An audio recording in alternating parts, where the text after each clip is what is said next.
Transistor amplifiers always have to be tested. I've published this circuit 1 day ago or 2 days ago, and now I'm testing it. And the setup is very simple.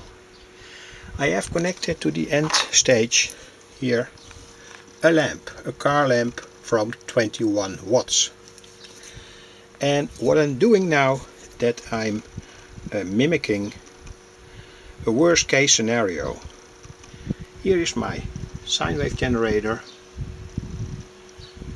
and this is the input, and I'm gonna feed the amplifier with far too much signal, and I'm also gonna take it out of its working point by changing here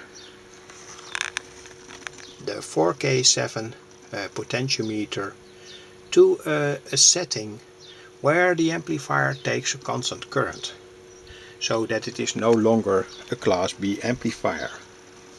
Here you see the sine wave properly aligned with the 4K7 potentiometer, no crossover distortion, working on 40 volts, and the lamp does not light up.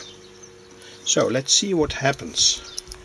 I'm now at the input 0.115 volts, and I'm gonna overvoltage the amplifier now at its input. We go to much higher voltage, 0.9. Of course, the amplifier is overvoltaged. No sine wave any longer, kind of say square wave, and the lamp lights up. And the amplifier takes current. You can see that here it's now say 600 milliampere or so. When I remove the input, the current falls back. So that's still a test in a Class B situation. Current again, overvoltaging, current here, current falls back.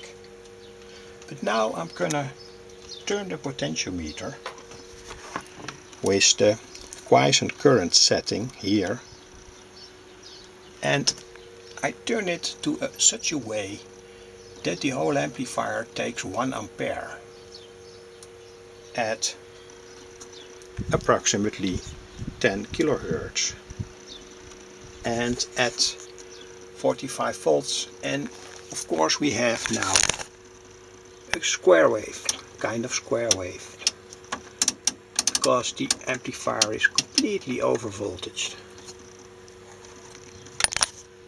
And the lamp lights up.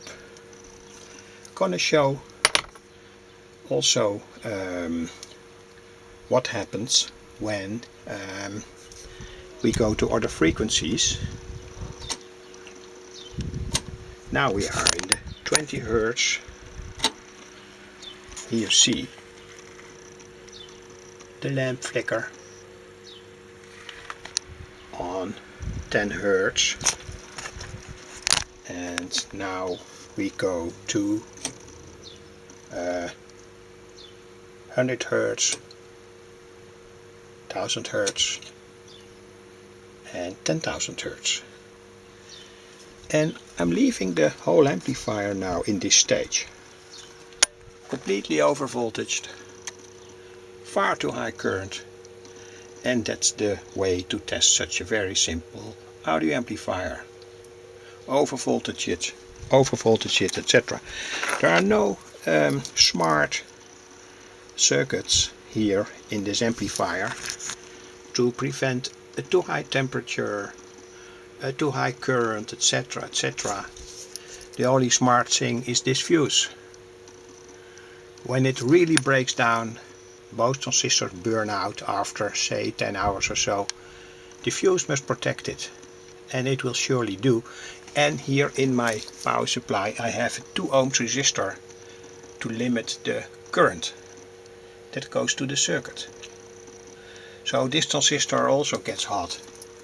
When my two N transistors here, the 3055 and the 2955, burn out, the whole thing is guarded in a certain way. And all gets very hot, and such a test is absolutely necessary, because when you use such an amplifier in real, the temperature both from the transistors but also the ambient temperature from the surrounding have an effect. And for instance, in a car the temperature can go up to 60 or 70 degrees Celsius. Could be that in such a situation the whole circuit thermically runs out, and that's what I'm testing now. So I leave it for a few hours in this way, and I hope that after these hours the whole circuit is still healthy and works.